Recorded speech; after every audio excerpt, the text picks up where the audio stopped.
பல கோடி செலவில் காலனி வடிவ கண்ணாடி தேவாலயம். பல்வேறு சர்ச்சைகளை உள்ளடக்கிய இந்த கண்ணாடி தேவாலய பின்னணியை விளக்குகிறது இந்த காணொளி தொகுப்பு. தாய்வான் நாட்டில் சியாயி கவுண்டியில் அமைந்துள்ளது காலனி வடிவ கண்ணாடி தேவாலயம். தேவாலயம் என்றவுடன் இது ஒரு பிரார்த்தனை கூடம் என்று பலரும் நினைக்கக்கூடும். ஆனால் இந்த கட்டிடம் வழக்கமான திருச்சபை சேவைகளுக்கு பயன்படுத்தப்படாது. மாறாக திருமணத்துக்கு முன்பு போட்டோ ஷூட் மற்றும் திருமண விழாக்களுக்கு மட்டுமே இந்த கட்டிடம் பயன்படுத்தப்பட்டு வருகிறது. இந்த தேவாலயத்துக்குள் புதுமண தம்பதியருக்கான நாற்காலி உள்ளிட்ட பல்வேறு வசதிகள் வைக்கப்பட்டுள்ளது. இந்த கட்டிடத்தில் 32க்கும் மேற்பட்ட நிறமுள்ள கண்ணாடி பேனல்கள் பயன்படுத்தப்பட்டுள்ளது. பார்ப்பவர்களை வியப்பில் ஆழ்த்தும் இந்த கண்ணாடி கட்டிடத்திற்கு நிர்வாகிகள் கொடுக்கும் விளக்கம் என்னவெனில், 1060 வாங் என்ற பெயரை கொண்ட 24 வயது பெண் பிளாக் புட் நோயால் பாதிக்கப்பட்டதால் அவருடைய 2 கால்களையும் துண்டிக்க வேண்டிய நிலை ஏற்பட்டது. இதனால் அந்த பெண்ணின் திருமணமானது நின்று போனது.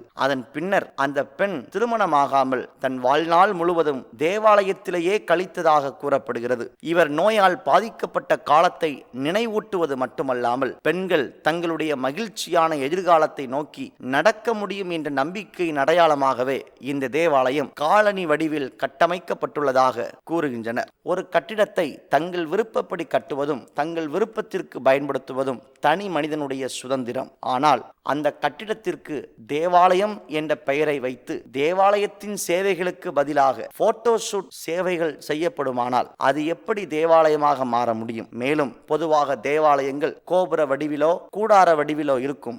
ஆனால் இந்த கட்டிடம் செருப்பு வடிவில் உள்ளது. இது தேவாலய அமைப்பையே இழிவுபடுத்துவதாக அமைகிறது என பல்வேறு சர்ச்சைகள் எழும்பியுள்ளது. கடைசி காலத்தில் மக்கள் திருச்சபையின் நோக்கத்தையும் புனிதத்தையும் மறந்து ஆடம்பரத்திற்கும் கொண்டாட்டத்திற்கும் முக்கியத்துவம் கொடுத்து பொழுதுபோக்கு கட்டிடங்களாக மாறி வருவது இருதயத்தை கனக்கச் செய்கிறது. இந்த காணொளி குறித்த உங்கள் கருத்துக்களை பதிவு செய்யுங்கள். திருச்சபையின் புனிதத்தை கெடுக்கும் எந்த செயலிலும் விழிப்பாயிருப்போம். இந்த காணொளியை உங்கள் நண்பர்களுக்கும் பகிர்ந்து கொள்ளுங்கள். நன்றி.